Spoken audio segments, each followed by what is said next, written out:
ये बताइए अमित जी, ये जो बिल आया था, ये एक्ट जो बना था, ये 1955 में वक्फ एक्ट बना था। बड़ा मासूम सा सवाल है, 1955 में ये वक्फ एक्ट बना था। सरकार ने इसमें छेड़छाड़ 1995 में भी करी, अमेंडमेंट लेके आई। सरकार ने इसमें छेड़छाड़ 2013 में भी की, अमेंडमेंट लेके आई। यार, जब 1995 में और 2013 में सरकार छेड़छाड़ कर रही थी, तब तो इस्लाम खतरे में नहीं आया था, तब तो कुरान खतरे में नहीं आया था। तो चलिए शुरू करते हैं। अजीज खान बोल रहे थे कि ऐसा उन्होंने गलत क्या बोला। उन्होंने बोला कि इस्लाम के बारे में, कुरान के बारे में फैसला आप करेंगे या मैं करूंगा। जी रिजवान, तो गलत तो किसी ने कुछ नहीं बोला, लेकिन वक्फ का एक्ट जो है उसको लेकर जब सरकार उसमें एक बदलाव की बात कर रही है तो उसको लेकर बवाल क्यों मच रहा है? क्या हक मारा जा रहा है आप लोगों का, आपको लग रहा है? जी शुक्रिया। जय हिंद, वंदे मातरम। देख लीजिएगा बीच में कोई ना बोले। जी कोई नहीं बोले। पहली चीज, अमीश भाई बहुत डायलॉग सुने, कोई इस्लाम का, ये इस्लाम का मैटर है, कुरान का मैटर है, फलाना है और कोई इंटरफेयर नहीं कर सकता। आज बहस भी देख रहा था।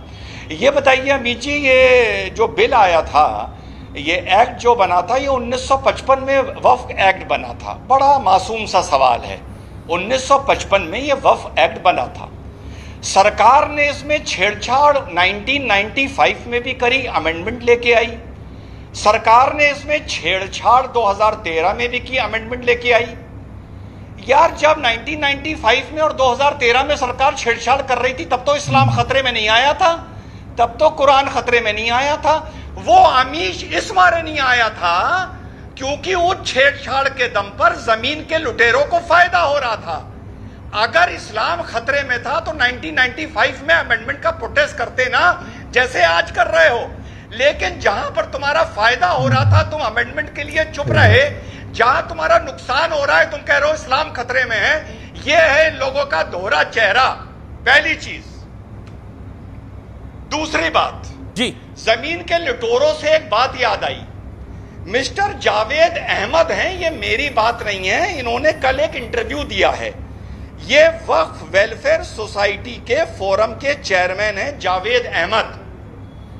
ये पठान जाके उसको चेक कर लें। उन्होंने अपने परसों के इंटरव्यू में बताया है कि तेलंगाना में ओवैसी परिवार ने 3000 करोड़ की वक्फ की संपत्ति पर कब्जा कर रखा है।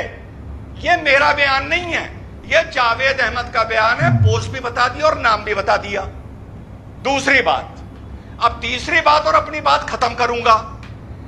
जो वक्फ की जमीन की लड़ाई होती है, अमीश भाई एज अ लॉयर बता रहा हूं, और मुझे यहां पर प्लीज आप लॉयर या एडवोकेट लिखा करिए।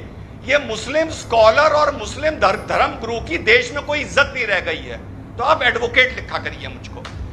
अब ये बात आती है कि जो वक्फ की जमीन की लड़ाई है, ये टाइटल सूट है, टाइटल सूट। तो टाइटल सूट को टाइटल सूट की तरह लड़ो।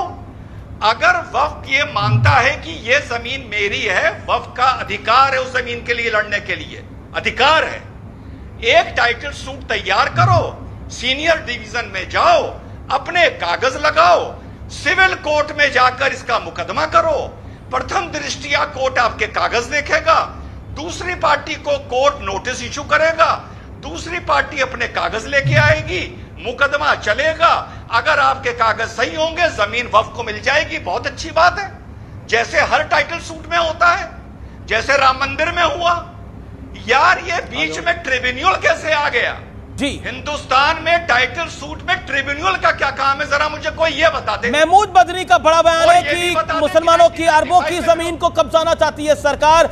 अरशद मदनी का सरकार पे हमला है कि यह बिल किसी भी हाल पे मंजूर नहीं है।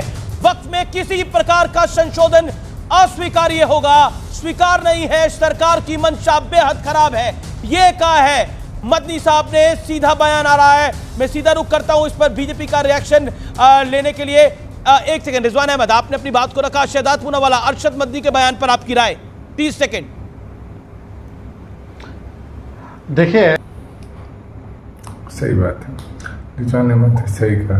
भाई तुम जाके कोर्ट में लड़ो ना, यहाँ क्या चिल्ला रहे हो बैठ के। और सरकार को जो नियम लानी है वो तो लाएगा ही। जब कांग्रेस थी तब ला रही थी तो उनके फायदे के लिए नहीं ला रही थी, तब तो ये कुछ नहीं बोले।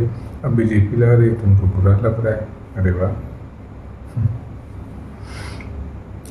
आपको ये वीडियो कैसी लगी हमें कमेंट करके जरूर बताएं। चैनल पर नए तो प्लीज सब्सक्राइब कर ले। वीडियो पूरा देखने के लिए आपका धन्यवाद।